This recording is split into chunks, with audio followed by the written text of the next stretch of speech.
Hello, dear students of the 6th elementary, of the prep grade, and welcome to a new episode of our program. This is our weekly episode of science, and on this episode we'll be studying the last part of lesson of Unit 2, lesson 1, and then we'll be moving to the next lesson, lesson 2, types of reproduction, with our teacher of science, Mr. Muhammad Mahmoud. But let me first ask you to call us anytime if you've got any questions. Our line is open for you, so if you've got any questions, do give us a call. Let me first welcome our guest teacher, Mr. Muhammad Mahmoud, our teacher of science. Hello, Mr. Muhammad, and welcome to the program. Hello, yes, in third prep, we have here 2 points in this lesson. Hello, dear students. In these lessons, we have the second part of lesson 1 as crossing over phenomenon in lesson 1, unit 4. And till that we will finish this lesson, and then we will explain the lesson 2 as types of reproduction, sexual and asexual reproduction in the different types of living organisms. I hope you call us, and as Yasser said in this episode, any question. And at the same time, we have to know we know mitosis division in the previous episode as a kind of division in the somatic cells, and produce 2 cells identical to the mother cell. At the same time, we have another type of reproduction or of division as meiosis division or meiotic cell division. This division exists in the reproductive organs, in male and in female, as in testis or as in ovary in female. But at the same time, we should know the occurrence, the division, and the importance of this division. As we see here, we have meiosis division on the monitor. As we see here, we have first meiosis or meiotic division. The meiosis division is started with interphase as mitotic division, and at the same time here we have number 1, first meiotic division. First meiotic division, it produces 2 cells, each one of them contains half the number of chromosomes. As we see here on the monitor, here we have cell has complete number of chromosomes, as we see here, okay, and this cell will produce 2 cells, each one of them has the half number of chromosomes of the mother cell. Half number of what? Of chromosomes of the what? Of the mother cell. We talk about what? First meiotic division. We talk about what? First meiotic division. Okay, Mr. So, yeah. You have yeah, we've got Islam on the phone. Hello, Islam. Do you have any questions, Islam? عندي سؤال في كتاب المدرسة بيج 101. Okay, could you please tell us your question? One of the students approached a lens to one of his eyes and see through it. He observes that the image of the object seems erect after the lens becomes far to the certain distance from one of his eyes. He observes that the image of object seems inverted. The student concludes that the lens must be convex. Is the conclusion of student correct or incorrect? Okay. Explain by your answer. Okay. So Islam. أنا قلت إجابة بس عايز أتأكد منها صح ولا غلط. Okay, اتفضل إسلام. هو الإجابة هتبقى correct because the object is seem erect when he at the distance between the focus and the ball, and when he become between the focus and the center of curvature, the image will become inverted. Yes. So here, Islam, as you say in this answer here, any image becomes erect or upside, يعني معدول, if the object at distance less than focal length. يعني between the focus and the ball. Yes, and the pole of the mirror. If we talk about mirror, if we talk about lens, between focus and the optical center. Yes. But if the object at distance more than focal length and less than double focal length, يعني between F and C, or at C, يعني at double focal length, or more than double focal length after C, the image becomes a become inverted. inverted which means upside down يعني الصورة مقلوبة. So your يعني answer is right. conclusion بتاع student هنا correct صح؟ Yes, the conclusion is right because if the object at distance less than focal length in mirrors and lens. Okay? And convex lens, we talk about convex lens here, as the object is at distance less than focal length, so the image becomes will be erect or upright. But if the object more than focal length, any distance, the image becomes inverted. Yes. You have another question, Islam? لا شكرا. Okay, thank you very much, Islam. So let's go back to our lesson. Okay, a very good question from Islam, and I hope any student call us for any question in pupils book, in any question in any book, in the booklet at your schools, and any question from any source. We are ready to answer your questions. So here we have, as we say, prophase 1. The first prophase as the first, or the prophase 1, which means what here? We talk about meiosis division. We talk about what? Meiosis, cell division, as first meiosis division. As the prophase in mitosis division. But here we have an extra step. عندنا خطوة زيادة. As crossing over phenomenon. Crossing over phenomenon. What is meant by crossing over phenomenon? As exchange. As what? Exchange between the inner chromatids to form a new traits. To form what? A new traits. How come? The chromosomes, here we will explain, are arranged. Chromosomes are arranged in homologous pairs. Homologous, which means what here? Homologous, which means يعني homogeneous, يعني متناغمة. Homologous A pairs, متناغمة أو متجانسة. To as a 4 chromatids. For what? Chromatids, which means tetrads or tetrads. Tetrads, which means in Latin language, tetra, which means 4. Tetrad, which means what? 4. And here we have point is called chiasma. Chiasma is a point of connection between the inner chromatids. I think we can explain it again after the question. Okay, we've got معنا وليد أمر جنى من القاهرة. أهلا بحضرتك. اهلا بحضرتك يا فندم. هل ممكن اتواصل مع البرنامج؟ انا بيرنت مامة جنى. طبعا تحت أهلا أمرك. وسهلا بيك. اهلا بحضرتك. انا كنت عايزه اسال مستر give reason for. Okay. Give reason for. Okay, اتفضلي. focal vertex Focal vertex of thin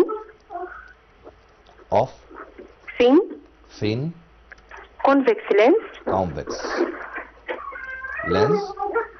is larger than thick convex lens. تمام. هو بس الهدف انا مش عارفه ايه معنى فوكال فيرتكس، فهي يعني عشان كده مش قادره تحل السؤال. focal vertex. اوكي. تمام. كمان في سؤال بعد اذن حضرتك. اتفضلي. اتفضلي. show by drawing the properties. Show by drawing. Show by drawing the properties. Of the image. Properties. Okay, of the image. If the object at a distance. If the object is at a distance. If the object. More than double focal length. Object at distance. More than double focal length. More than double focal length. ثواني in front of converse length. Focal length, okay. In front of. In front of convex lens. تمام. في أي أسئلة أخرى في حضرتك؟ سؤال كمان give reason for كمان. اتفضلي. Give اوكي. reason. في حضرتك. What happens if we use. What happens? Not give reason, okay. What happens if we use a plane. تمام. ثواني. use a plane. Mirror.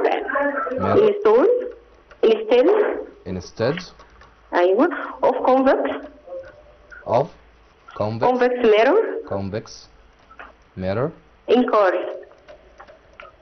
in cars. You have another one?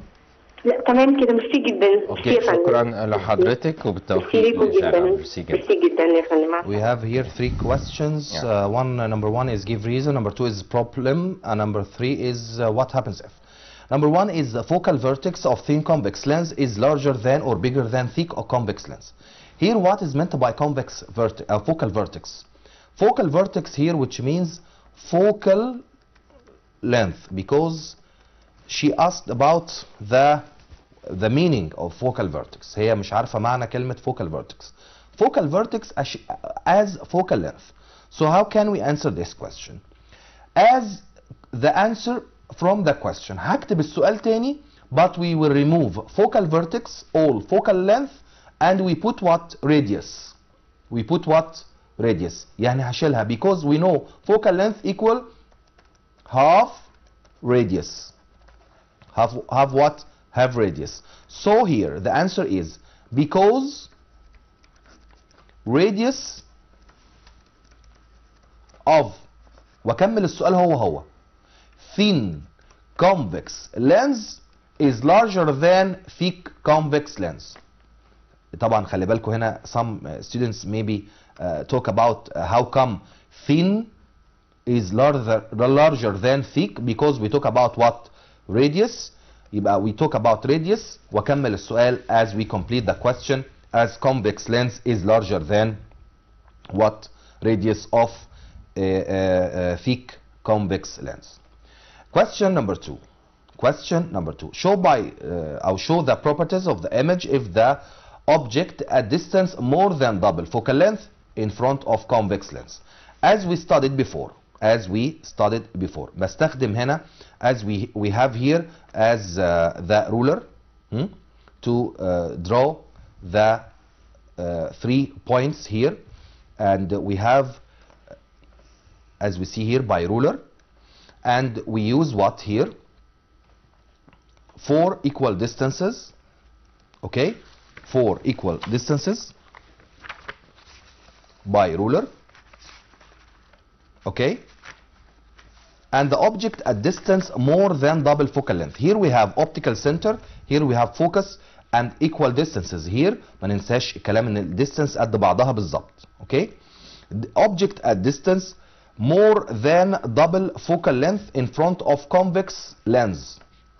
Okay, so here we have the object at distance as here more than double focal length as after center of curvature from any side, من أي جنب. So we will take the first light ray parallel to the principal axis.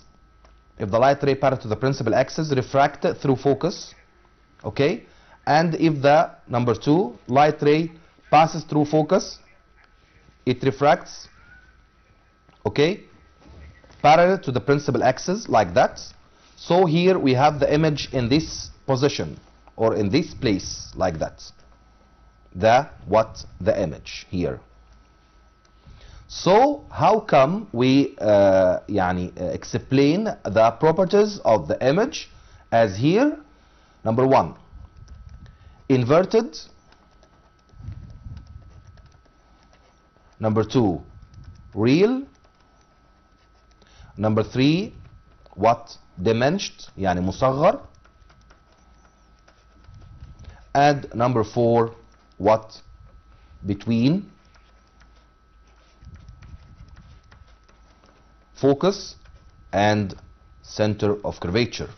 So here we know the 4 properties: inverted, real, diminished, and between focus and center of curvature. The second question. Third question is what happens when? Third question is what happens when? Using a plane mirror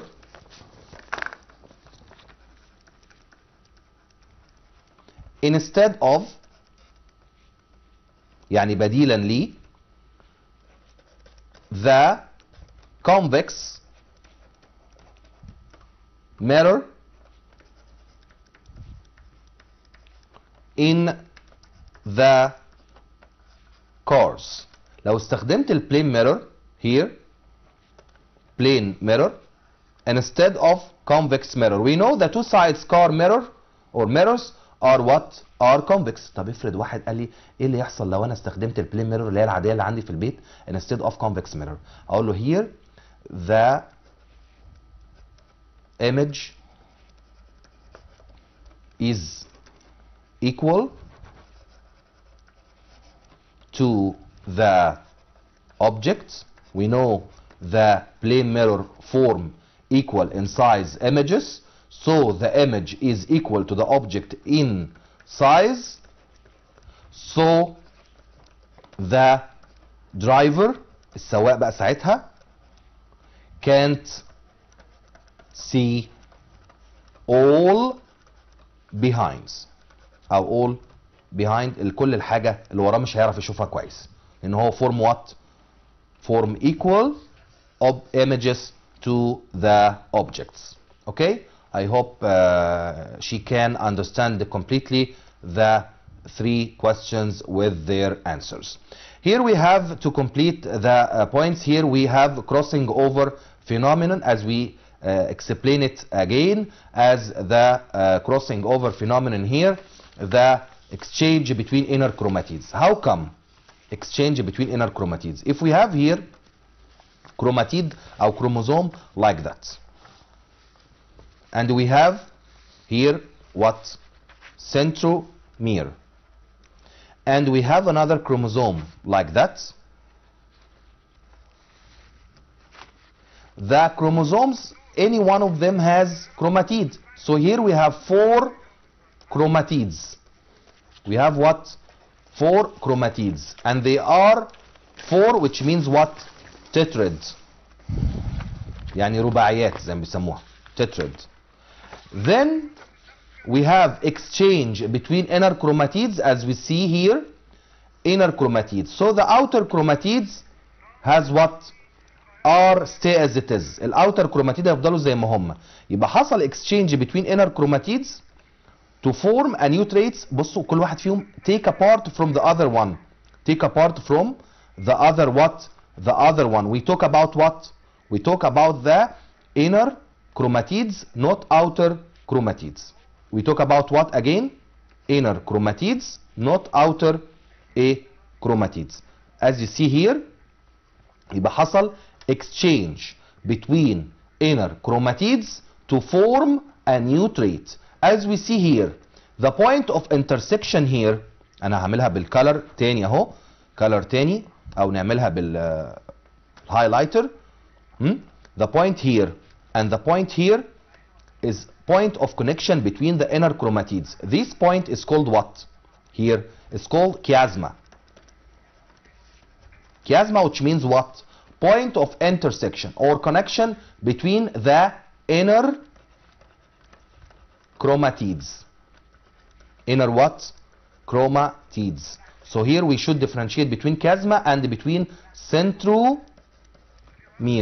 Centromere is the point of connection between what? Between 2 chromatids, like that and like that. So now we know what is meant by what? By crossing over phenomenon, and we know why these properties or this phenomenon is very important in our life, because it form a new trait, بتطلع صفة جديدة. So anyone not a photocopy or identical to the other person. مفيش حد فينا نسخة طبق الأصل من التاني. We have difference in fingerprint, in eye print, in ear print, and some other properties, maybe not morphological, يعني مش صفة خارجية, maybe inner أو internal the body. Okay, we've got Rami on the phone. Hello, Rami, how are you? الو. Okay, Hello. Rami, do you have any questions? معلش يا دكتور، اتفضل. انا كنت معايا سؤال عايزه اقوله. Okay. اتفضل. compare Compare between sexual and asexual asexual reproduction. بس كده. Okay, compare between sexual and asexual reproduction. Rami, be with us. We will explain this question, but not now. Later, يعني هنشرحها شوية عشان ده the first point in our lesson today. Okay, شكرا رامي من القاهرة. Okay, compare between sexual and asexual reproduction. We will explain the types of reproduction after we watch this video. هنشوف فيديو مع بعض that explain the crossing over phenomenon. Then we will later return back to the types of reproduction. As we see here on this video explains the crossing over phenomenon. And the crossing over phenomenon here, as we see, the chromatids or as we see here, the chromosomes arrange as in tetrad. Tetrad معناها رباعيات. Okay? In the first prophase. Crossing over phenomenon takes place in the first prophase. So we have what here? Exchange between the inner chromatids. Between what? The inner chromatids اللي أنا بشاور عليهم دلوقتي. Crossing over phenomenon, exchange between inner chromatids to, as we see here, point of what? Of connection between the inner chromatids is called what? Chiasma. Each one of them exchange a part of chiasma or chiasmata as a part or the inner chromatids connect together. So here we have crossing over as exchange between inner chromatids to form a new trait, and this phenomenon takes place in the first prophase, as we see here. بدلوا خلاص مع بعض and they will produce a new trait.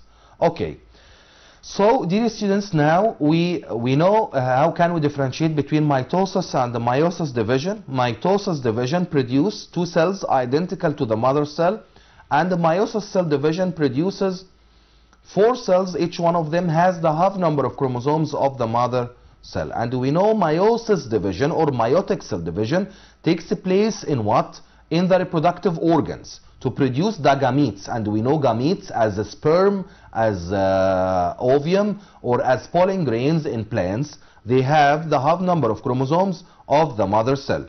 So if we have half number of chromosome from male and another half number of chromosome from female, they will produce a zygote as a complete number of chromosomes. So here we know now what is meant by meiosis and mitosis. We have some question about this lesson to end and finish these points in the first lesson or lesson 1, cell division, and we will continue with the lesson 2 as the types of reproduction. We have the first question here. Write the scientific term in the following questions. Number 1, as a type of reproduction that takes place by only one living organism. We will take it later. Here, type of reproduction. As here we talk about what? We have 2 types of reproduction. عندنا نوعين من reproduction. We talk about reproduction. As question, I think, from Rami. Reproduction, which means what? يعني ايه كلمة reproduction أصلا؟ كلمة reproduction معناها تكاثر. يعني biological process. Biological process by which the living organisms اللي بيها living organisms produce a new individuals. اللي بيها بيطلعوا أفراد جديدة. Individuals, which means new members, new offspring, يعني أفراد جداد. يبقى biological process. Here we talk about biological process by which the living organisms produce a new individuals. A new what? Individuals. And at the same time, we have 2 types of reproduction. We have what? 2 types of reproduction. So if we want to complain or to complete this point here as what here? As a type or types of reproduction. We compare now between the two types of reproduction. We have what and what. We have number one, here we have sexual reproduction and we have asexual reproduction. Asexual reproduction. If we talk about sexual reproduction here, we talk about what? As we see here, sexual reproduction, number one, depends on two parents, male and female. يبقى بيعتمد على زوجين ذكر وأنثى. Number two, بيحصل combination between male and female gametes as sperm and ovum. تمام. Number three, here we have offspring اللي هو الجيل الجديد. offspring differ than مختلف يعني differ than parents. differ what? Than parents. So if we talk about here what? Number one here, offspring differ than parents as due to give reason for. لو قال لي مثلا give reason for in sexual reproduction, the what here? The offspring differ than parents. أقول له because it depends on. We have the two answers here of the give reason. Number one, the depends on two parents, مش one parent, and due to combination between male and female gametes. So here the offspring is differ than parents. اوكي ومعانا parent. Parents كويس. اوكي والدة احمد من القاهرة، اهلا وسهلا بحضرتك. ايوه السلام عليكم. وعليكم السلام. كل سنه وانتم طيبين. كل سنة وحضرتك طيبة. انت طيب يا فندم. من فضلك عندي سؤالين. اتفضلي. السؤال الاول give reason for second meiotic division. Second meiotic division meiotic division considered as meiotic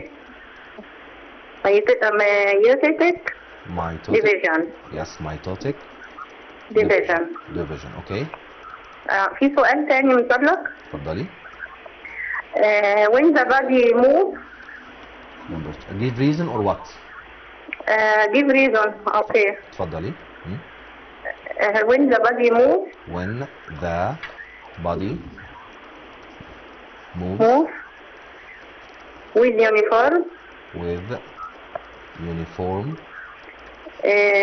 The speed is its. Uniform speed, okay. The speed is acceleration. The acceleration, okay. Equal zero. Acceleration equal zero. Zero. You have another one? ميرسي شكرا يا فندم. شكرا لحضرتك وبالتوفيق لأحمد. Okay. We have two questions as give reason for. Here we have numbers. One is a second meiotic division considered as mitotic division. طب ليه give reason for? How can we answer this question and where the key is the key of the answer here? The key of the answer is from mitotic. شو بيتكلم second meiotic considered as mitotic. So we answered according to mitotic division and we studied before in the previous episode. أخدناها في الحلقة اللي فاتت. Because it produces بتطلع لي two cells identical نسخة طبق الأصل identical to the mother what cell. يبقى if we talk about any mitosis or mitotic division, in any question we have to, or we should answer according to the products, because it produces two cells identical to the mother cell or the parent cell. The next question, I think it's from Unit 1. When the body moves with uniform speed, its acceleration equal what? Equal 0. And we know how can we answer this question according to acceleration is the key of the answer. What is meant by acceleration? We know acceleration is the change in speed through time unit. But in this question, acceleration doesn't change. In this question, acceleration equal what? Equal 0. أقول له because the acceleration doesn't، أو مش acceleration، أقول the speed بقى، because acceleration is what? Change in speed. The speed doesn't change. السرعة ما اتغيرتش. And we know acceleration is what? Is a change in speed. And when acceleration equals 0, the speed doesn't change, which means V2 final speed equal V1 as initial speed. السرعة الأخرانية أو النهائية تساوي السرعة الابتدائية. طيب نرجع تاني للبوينتس بتاعتنا. sexual and asexual reproduction. قلنا sexual reproduction depends on two parents by combination between male and female gametes, and they أو offspring أو the new individuals الأفراد الجداد differ than parents مختلفين عن الأب والأم. Not identical. Here we talk about asexual reproduction as the opposite points. يبقى asexual reproduction depends on one parent. Depends on what? One parent. خلاص؟ يبقى هنا two parents، هنا depends on what? One parent. No two parents. ما عندناش اتنين، هو واحد بس. يبقى number 2 by mitotic cell division. By mitotic cell division. Okay? So number 3 offspring الأجيال الجديدة أو الناتج يعني are identical. نسخة طبق الأصل. are what? Identical to the parent, not parents, to the parent. So here if we have give reason for in number 3 why the offspring identical to the parent, we can answer according to because asexual reproduction depends on one parent and by mitotic cell division. Okay? So we have 5 main types of asexual reproduction. يعني now we will talk about what? The types of asexual reproduction. We talk about asexual reproduction. Now, so here, types of asexual reproduction. أنواع الاسexual reproduction. Number 1 is called binary fission، يعني الانشطار زي ما بيسموها. خلي بالنا all asexual reproduction depends on mitosis division and depends on one parent، يعني no male no female. خلاص؟ طيب binary fission takes place بيحصل فين؟ in protozoans. What is meant protozoans? As we studied before, as bacteria, as amoeba, as paramecium, and as euglena. They are protozoans.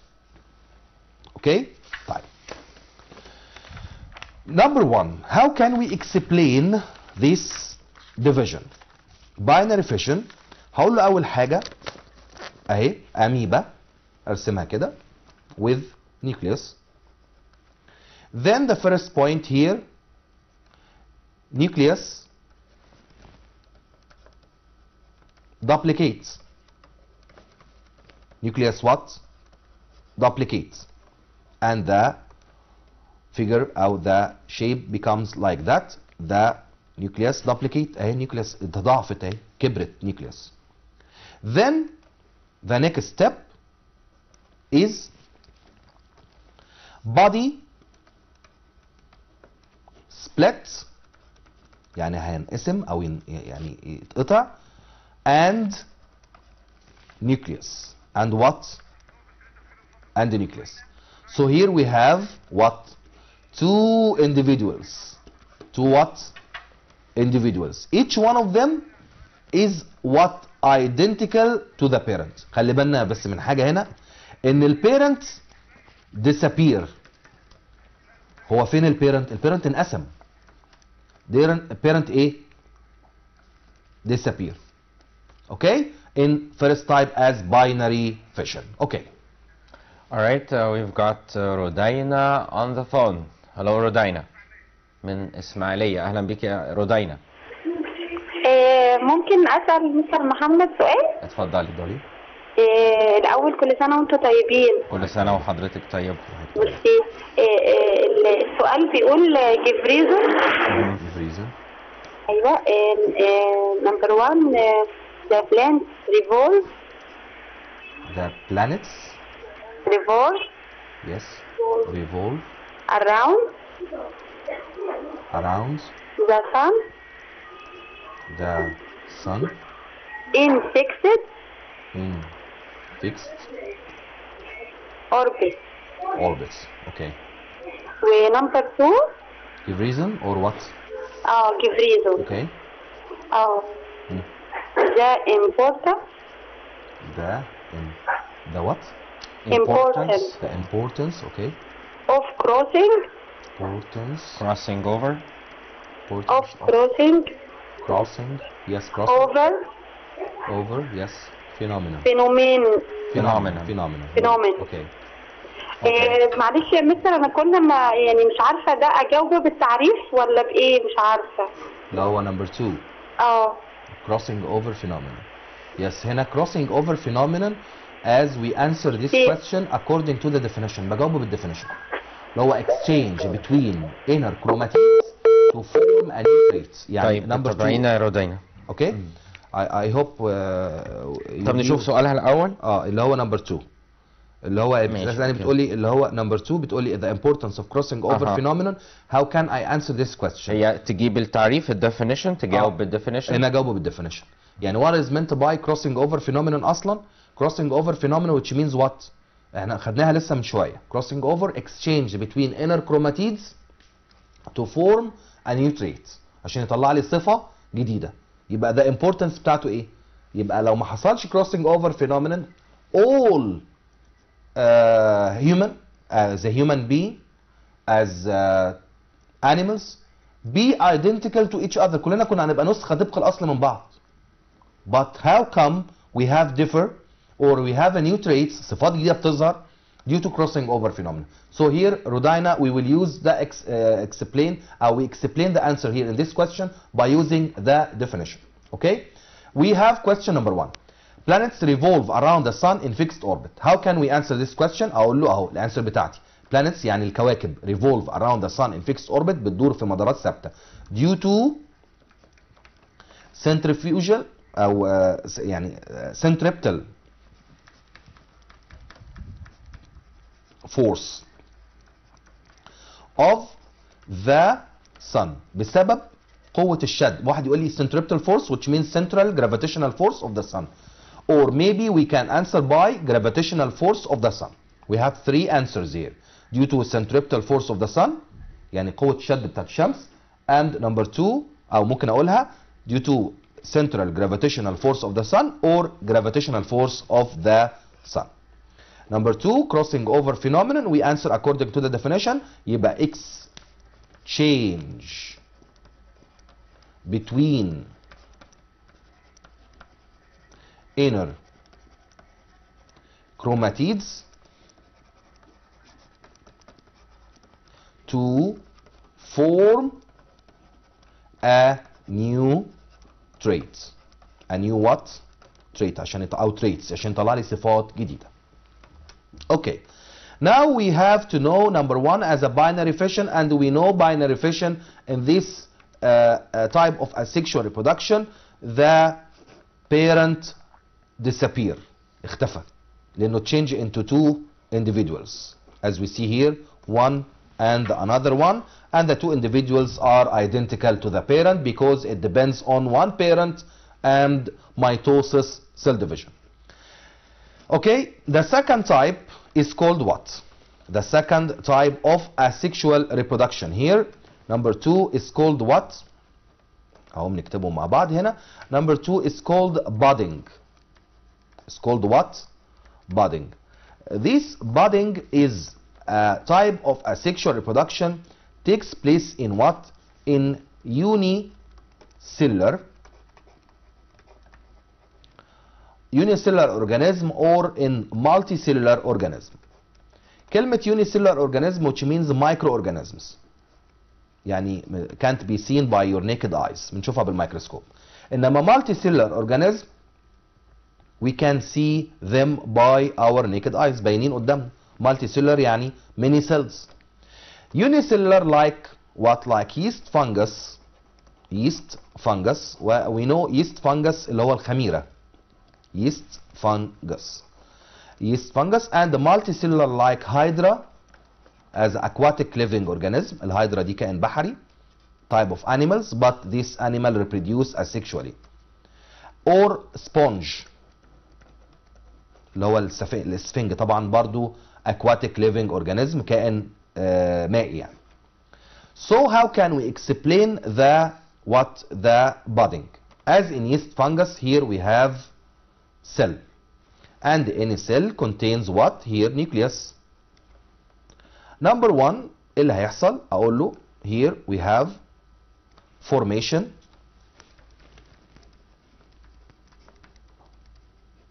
of bud. As what here? As we have here, bud is appear. Okay, and the nucleus stay as it is. Okay. Number two, nucleus divides. هتنقسم. How come? Like that. Bud stay as this and the nucleus A will divide. Become two new nucleus. Then the next step here, as we see, as the new nucleus migrate to the bud. New nucleus migrate يعني تهاجر to أو تتحرك يعني to the buds as we see like that. Bud here and we have nucleus like that and we have here nucleus here and nucleus here. If the new bud is connect we have colony here. colony معناها مستعمرة. عشان كده we can see yeast fungus. عشان some students maybe ask me we can see yeast fungus at the kitchen يعني نشوفه في المطبخ اللي هو الخميرة. Okay, but here we see as a colony. colony معناها مستعمرة. many yeast fungus beach أو fungi beside each other. Okay, we've got أحمد من محافظة قنا. أهلا بيك يا أحمد. اهلا بحضرتك يا مستر، ازاي حضرتك؟ ازيك عامل الحمد ايه؟ لله تمام. كل سنه وحضرتك طيب. كل سنة وانت طيب. حضرتك بالصحه والسلامه. ممكن اسال مستر محمد سؤال؟ اتفضل معاك مستر محمد. حضرتك يا مستر بتقول ان السبرم او الاوفيوم بيحتوي على هاف الجيناتيك ماتيريال، مش صح كده؟ تمام صح ايوه. طيب تمام ماشي اوكي. طب what happens when the fusion of two ovumes or two sperms على اساس ان كل واحد فيهم بيحتوي على هاف الجيناتيك ماتيريال؟ انت عايز الفيوجن يعني الكومبينيشن بين sperm and ovum, and each one of them has the half number of chromosomes. صح؟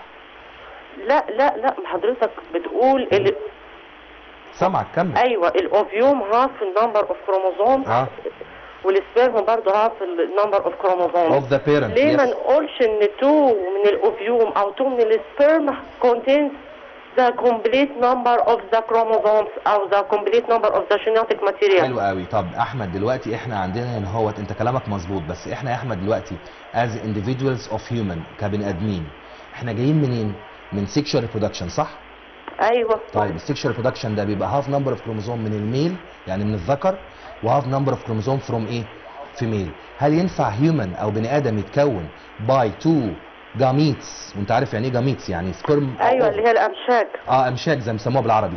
هاو كم ان انا يبقى تو سبرمز توجذر اور تو اوفيوم او اوفا، طبعا الجمع بتاع اوفيوم اوفا توجذر؟ لا، يبقى لازم اقول له هاف نمبر اوف كروموزوم فروم ميل وهاف number of chromosome from female combined together to form a zygote.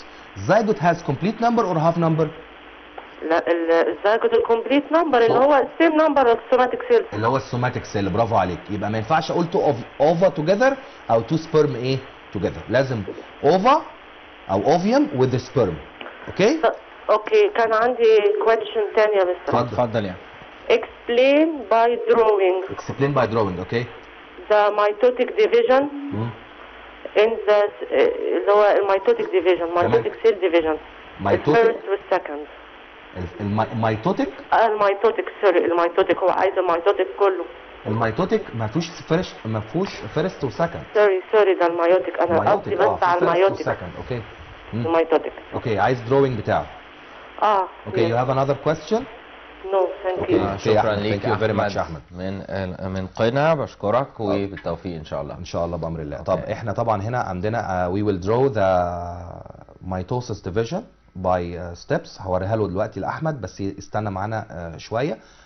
لو انا مثلا شويه ايه يعني هوريها له. طب دلوقتي بص، لو هو عايز يبص على الدروينج او انا هوريهم له دلوقتي. نمبر 1 طبعا اهي، لو بصيت احمد على المونيتور هنا قدامنا هنلاقي ان الميتافيز او اول ستيب عندنا يا احمد البروفيز نيوكلير ممبرين disappear. اوكي،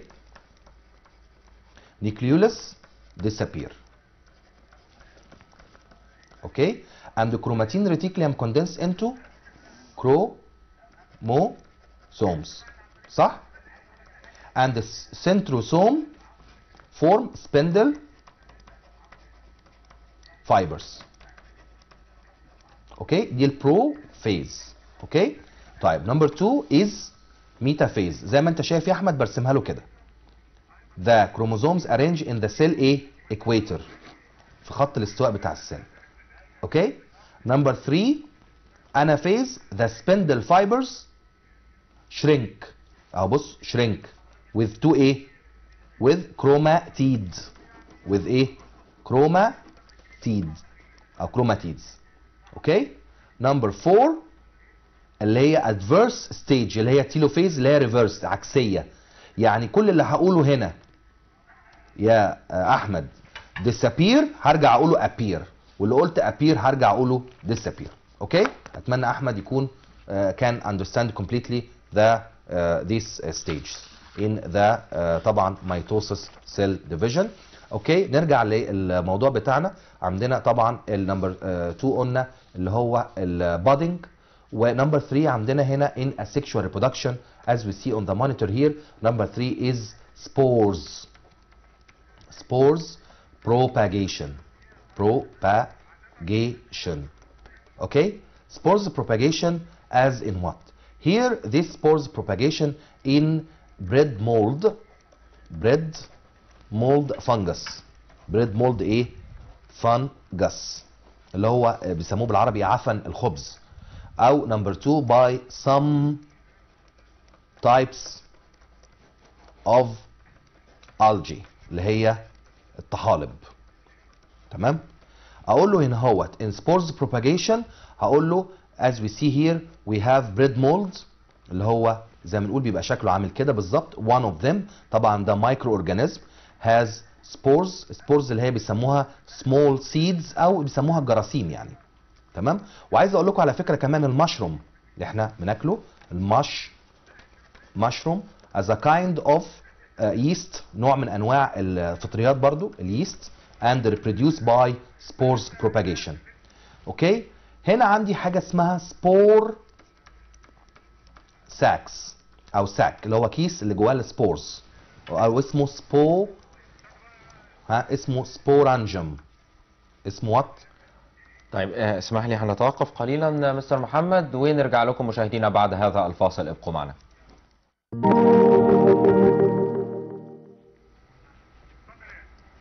So we're back and let us carry on with our lesson. We've been talking about spores propagation before the break. Okay. Yes. Here we have spores propagation, and we should know what is meant by spores propagation. This kind of asexual reproduction takes place by spores اللي هي اسمها small seeds. عشان في ناس ما بتترجمها يقول لك جراثيم، طب ما انا باكل المشروم. مشروم طبعا اللي هو not plant as a kind of yeast، نوع من انواع الفطريات. And this type or this mushroom is multicellular as طبعا types of algae اللي هي الطحالب reproduced by spores and bread mold fungus as this bread mold fungus kind of yeast برضو نوع من انواع الفطريات اللي هو عفن الخبز reproduced by spores and as we explained before. As we see here on the monitor here we have spore sac زي ما احنا شايفينه على المونيتور لو سمحتوا، تمام؟ spore sac اللي هو السبورانجم. سبورانجم معناها كيس السبورز. This spore sac بيحصل له ايه؟ spores increase، السبورز اللي جوه بتزيد by mitosis division. by mitosis what? division. then the spore sac اللي هو كيس السبورز، ده spore sac اللي هو السبورانجم. what? spore sac explodes، هينفجر، and spores propagate، بتنتشر. okay. here we have another type. number 4 here we have as regeneration. خلاص regeneration معناها ايه؟ regeneration معناها ability of some animals to compensate، تقدر تعوض compensate the missing part. the missing part like أو parts like what? like star fish. بس خلي بالنا في شرط أخير بس عايز أقوله، إن الستار فيش can compensate if it contains here a central disc. any part contains a central disc can make mitosis division. And I hope you can understand completely. All this right, part. I'd like to thank you very much, Mr. Muhammad Mahmoud, for being with us and for your great effort. Thank you. Thank you. All right, so that brings us to the end of this episode, dear students of the third prep grade. ما تنسوش معادكم يوميا من 5:30 ل 6:30، وإعادة الحلقات بتكون الساعة 6 صباحا. بكرة إن شاء الله معادكم مع مادة رياضة